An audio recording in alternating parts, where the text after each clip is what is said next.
যদি দস্তরখানা বিছায় ভাত খেতে হয়, নাস্তা খেতে হয়, 2 হাত দিবেন। এ হাত তো দেবো, পরোটা ধরবো, ভাত ধরবো, মাছ মাংস ধরবো, এতে ধরবো, এটাও দিবেন। বুজুর্গার এই দিনের আমল আছে। 2 হাত যারা ধোয় জীবনে কোনোদিন গরিব হবেন না।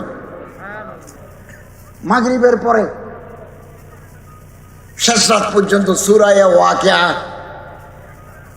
মান কারা সূরাতুল ওয়াকিয়া কুল্লা লাইলাতিন লাম তুসিবহু ফাকাতুন আবাদা, জীবনে কোনোদিন গরিব হবেন না, বাতে বানিতে কষ্ট পাবেন না। ফকর ফাকা, অভাব অভাব নাই, টাকা নাই, এটা অভিশাপ। কাদাল ফকরু আইয়াকুনা কুফরা, অভাবের কারণে মানুষের স্বভাব নষ্ট হয়, মানুষের খাসলত বলে যায়, আদত বদলে যায়। টাকা নাই, পয়সা না থাকলে মানুষ পাগল হয়ে যায়, দিক বিদিক শূন্য হয়ে যায় টাকা না থাকলে। এই জন্য আল্লাহর কাছে হালাল রিজিক চাওয়া দরকার। আল্লাহ রিজিক দাও, হালাল রিজিক দাও। মেহনত করুন, মেহনত করুন। এই যে আমরা মাদ্রাসায় পড়াই, কলেজে পড়াই, ইউনিভার্সিটি পড়াই, 2টা ক্লাস 3টা ক্লাস যদি সাথে সাথে করি গাতি গাম বের হয়। যারা দোকানদারি করে, বেশি যদি কাস্টমার আসে, এই চাউল দাও, ডাল দাও, নুন দাও, পেঁয়াজ দাও, সোয়াবিন দাও, এগুলো করতে করতে মানুষ গামে যায়। কারখানায় যারা কাজ করে, গার্মেন্টস অথবা অন্য কোনো ফ্যাক্টরি, তারাও গামে যায়। এই যে গামের বিন্দু, গামের ফোঁটা জীবনের ছোটখাটো গুনাহ মাফ করে দেয়। হাদিস। কষ্ট করে পয়সা কামানো বরকত দিবে না। কোনোদিন যদি দস্তরখানা বিছায় ভাত খেতে হয়, নাস্তা খেতে হয়, 2 হাত দিবেন। এ হাত তো দেবো, পরোটা ধরবো, ভাত ধরবো, মাছ মাংস ধরবো, এতে ধরবো, এটাও দিবেন। বুজুর্গার এই দিনের আমল আছে। 2 হাত যারা ধোয় জীবনে কোনোদিন গরিব হবেন না। আমরা আল্লাহর কাছে চাই, আমি সারা জীবন আল্লাহর কাছে দোয়া করছি, আল্লাহ গরিব বানাইও না। আল্লাহুম্মা আসআলুকা, আল্লাহুম্মা নাসআলুকা রিজকান ওয়াসিআন হালালান তাইয়্যিবান ইলমান নাফিআন আমালান মুতাকাব্বালান ওয়া শিফাআন মিন কুল্লি দা। হারাম শরীফও বলেছি।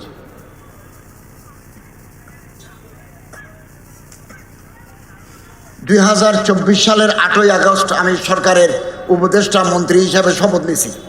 দুশ্মন বাড়ি গেছে, পিছনে লাগিয়ে গেছে।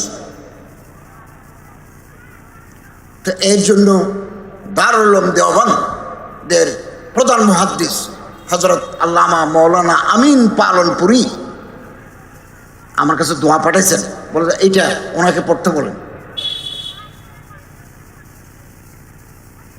আল্লাহুম্মা আউযু বিকা মিন গালাবাতিদ দাইন ওয়া গালাবাতিল আদু ওয়া শামাতাতিল আদা। কিচ্ছু করতে পারে নাই, আমি 18 মাস দায়িত্ব পালন করে আমার মন্ত্রণালয়ের অনেক কাজ করে আলহামদুলিল্লাহ সুস্থ শরীরে ফিরে এসেছি। আগে যেমন মাঠে ময়দানে ওয়াজ করেছি, এখন আলহামদুলিল্লাহ আমি আগামীকাল সকালবেলা ফ্লাইটে ঢাকা যাব। কমে মাদ্রাসার ছাত্রদের একটা পুরস্কার বিতরণ অনুষ্ঠানে অংশগ্রহণ করব, এরপরে সরমনে যাব, এরপরে ঢাকা আসবো। এসে আমাদের সাবেক মাননীয় প্রধান উপদেষ্টা প্রফেসর ডক্টর ইউনূস সাহেব আমাদের সব উপদেষ্টাদের একটা তলব করেছেন, ওখানে যাব। আর অনেক কাজ আছে, এরপরে চট্টগ্রাম ফিরে আসবো। একমাত্র আল্লাহ নেগাহবান, আল্লাহ হেফাজত করনেওয়ালা। হাদিস, আল্লাহ যদি কোনো মানুষকে তুলতে চান উপরে তুলবেন, সম্মান দেবেন, মর্যাদা দেবেন, ইজ্জত দেবেন, টাকা দেবেন। পৃথিবীর সব মানুষ যদি বিরোধিতা করে তারে নামাতে পারবে না। আর আল্লাহ তাআলা যাকে ফেলে দিবেন, রেজ টু দি গ্রাউন্ড, ফেলে দিলেন, পৃথিবীর মানুষ চেষ্টা করেও তারে তুলতে পারবে না, পারবে না। আমরা আল্লাহর ইবাদত করব, আল্লাহকে রাজি করব, আল্লাহ যেন নারাজ না হন। কোনো বুজুর্গ মানুষের সাথে, কোনো মুরব্বীর সাথে আমরা বেয়াদবি করব না। বেআদব মাহরুম গশত আজ ফজলের রব। আল্লাহর রহমত থেকে বেয়াদবরা মাহরুম তাকে যায়। উস্তাদের খেদমত করব, যথাশীতে করে দেব, মা বাবার খেদমত করব, তরক্কি। জুমার দিন কিছু আমল আছে, খুব কষ্ট নাই। আমরা তো জুমা পড়তে যাই, প্রত্যেকে যাই। জুমার দিন একটু আগে যাব, কি হয় একটু আগে গেলে অজানের পর্ব রওনা হয়ে যাব, ফসা হইলা যিকরিল্লাহ, একটু আগে যাব, গিয়ে সুন্নত আদায় করব। সম্ভব হলে শরীর ভালো থাকলে কিছু নফল নামাজ পড়ব, প্রথম কাতারে দাঁড়াবো, ইমামের কাছাকাছি থাকবো, সকালবেলা গোসল করব, শরীরে একটু আতর সুগন্ধি মাখবো, ওটা পড়ে গেছে, সুগন্ধি মাখবো, এবং খুতবা যখন শুরু হবে শুনব। গরিব দুঃখী মানুষকে একটু সাহায্য করব। এটার জন্য একেবারে হাজার হাজার লাখ লাখ টাকা দরকার নাই, 10 টাকা, 5 টাকা, 2 টাকা। এই হাতের চাইতে হাত দামি, এ হাতে দে, এ হাতে লয়, এ হাতের দাম নাই। এটা তো ভিক্ষুকের হাত। 1 কোটি টাকা নিলেও ভিক্ষুক, 5 টাকা দিলেও দাতা, এটা গ্রহিত। আলিয়াদুল অলিয়া খায়রুম মিনাজ সুফলা, এই হাতের সাথে হাত দামি, আমরা দেব, কিছু দেব। আলহামদুলিল্লাহ, আল্লাহ তাআলার শুকর। আমি উপদেষ্টা থাকার আগেও মানুষকে, গরিব দুঃখী মানুষকে কিছু কিছু সাহায্য করেছি। রাষ্ট্রীয় দায়িত্ব পালন করার সময় কোটি কোটি টাকা সারা বাংলাদেশে আমি দিয়েছি। যারাই আমার কাছে গেছেন, ফরম আছে, ফরম ছিল, এখনো মন্ত্রণালয়ে আছে, সবুজ, হলুদ, সাদা, আকাশি রং, মসজিদ, মাদ্রাসা, এতিমখানা, ব্যক্তি, মন্দির, প্যাগোডা, চার্চ, শ্মশান, সব জায়গায় আলাদা আলাদা বরাদ্দ আছে, দিয়েছি। 1 পয়সাও আমার হাতে লাগে নাই, ব্যাংকের মাধ্যমে দিছি, প্রত্যেকে পেয়ে গেছেন। এই কালকে একজন হুজুর কক্সবাজার থেকে ফোন করছেন, একেবারে আসার সময় শেষে দিয়ে আসছি। উনি বললেন যে আমি 3 লাখ টাকা পেয়েছি এই কালকে, আলহামদুলিল্লাহ। 60 কোটি 70 কোটি টাকা দিছে 2 বছরে, 1.5 বছরে। মানুষ সারা বাংলাদেশ, 500টা উপজেলা আছে, টেকনাফ থেকে গাইবান্ধা পর্যন্ত, কম বেশি। আরো বেশি দেওয়া দরকার ছিল, ফান্ড নাই। আসার সময় 3 কোটি টাকা অর্থ মন্ত্রণালয় থেকে নিয়েছি, যে টাকা নাই, আপনি আমাদেরকে আরো 3 কোটি টাকা দিচ্ছেন। এখন নতুন মন্ত্রী আসছেন, ওনার সাথে আমার কথা হয়েছে, আমি যেগুলো স্বাক্ষর করে দিয়েছি উনি এগুলো দিয়ে দিয়েছেন, মেহরবানি করছেন। উনি চিন্তা করতেছেন উনি তো আরো 5 বছর থাকবেন, দিতে পারবেন, উনি ওনারগুলো দিতে পারবেন। আমার সম্মান করে বলে যে উনি যেগুলো স্বাক্ষর করে দিয়েছেন এগুলো দিয়ে দাও। আলহামদুলিল্লাহ, আমি ওনাকে ধন্যবাদ জানাই, মোবারকবাদ জানাই। আগে 10 টাকা, 20 টাকা, 50 টাকা দিতাম, এবার আল্লাহ কোটি কোটি টাকা দেওয়ার সুযোগ করে দিয়েছেন। এগুলো পরীক্ষা। ছোট দায়িত্ব দিই, বড় দায়িত্বের জন্য পরীক্ষা নেন। ছোট দায়িত্বে যদি আপনি ফেল করেন, বড় দায়িত্ব আল্লাহ আপনারে দেবেন না,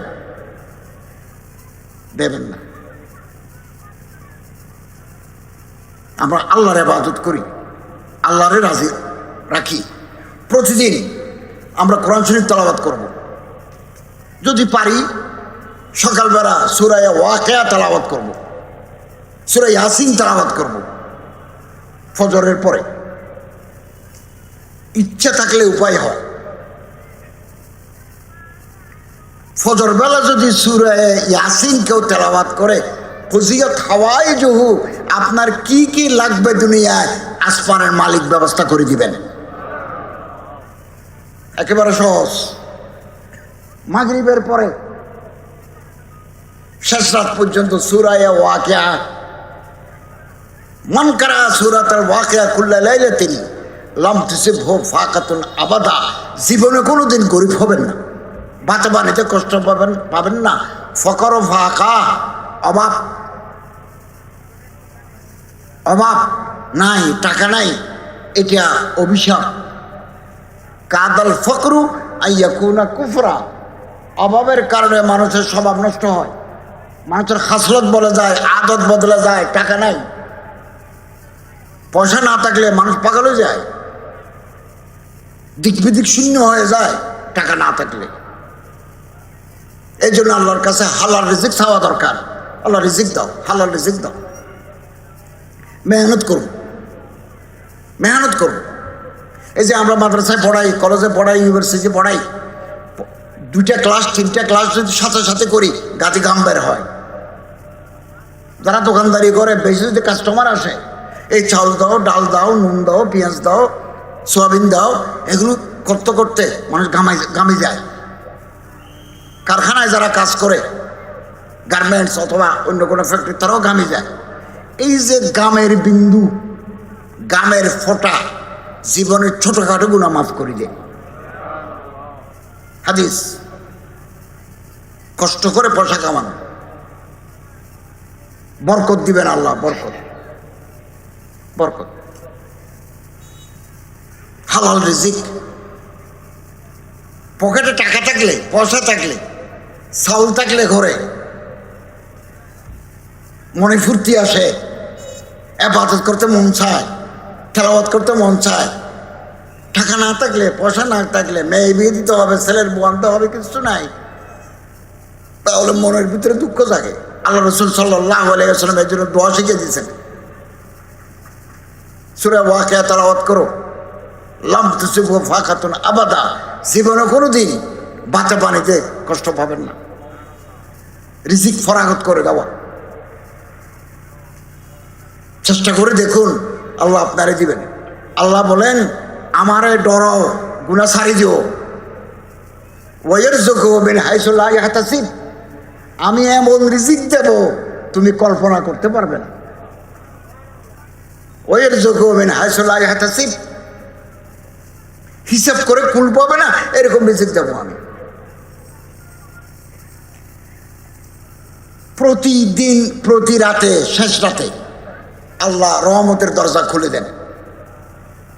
ঈদের 2 ঈদের আগের রাত, শবে কদরের রাত, শবে বরাতের রাত, লাইলাতুন নিসফে মিন শাবান, নিচের আসমানে আল্লাহর রহমত আসি ডাক মারে, হালদিন মুরজাকিন মুস্তারজিকিন, রিজিক চাহনে ওয়ালা হে কই, ভাত পানি লাগবে, টাকা পয়সা লাগবে, এরকম কেউ আসো নাকি? এরকম করে ডাক মারে, একেবারে নিচের আস থেকে ডাক মারে। মুসিবত জাদা, বিপদগ্রস্ত কেউ আসো নাকি, আমি তার বিপদ দূর করে দেব, এরকম করে ডাক মারে। তো যারা আল্লাহর এই ডাকে সাড়া দিবেন তারা পাবেন। আর যারা ঘুম, আমাদের মতো যারা গুনাহগার, আমরা যারা ঘুম, আমরা মাহরুম।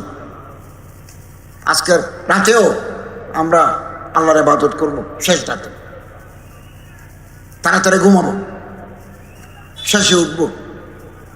আমরা রাসূল করিম সাল্লাল্লাহু আলাইহি ওয়াসাল্লামের উম্মত, আমরা হযরতের সুন্নাত, হযরতের শামায়েল, হযরতের খাসায়েল, হযরতের জীবনধারা আমরা মুসলমানরা খুব বেশি অনুসরণ করি না। অন্যান্য জাতিরা করে, তারা মুসলমান নয়। আমি গত 2 মাস আগে থাইল্যান্ড গেছি চিকিৎসার জন্য, এর আগেও গেছি, গত বছরও গেছি, এবছরও গেছি।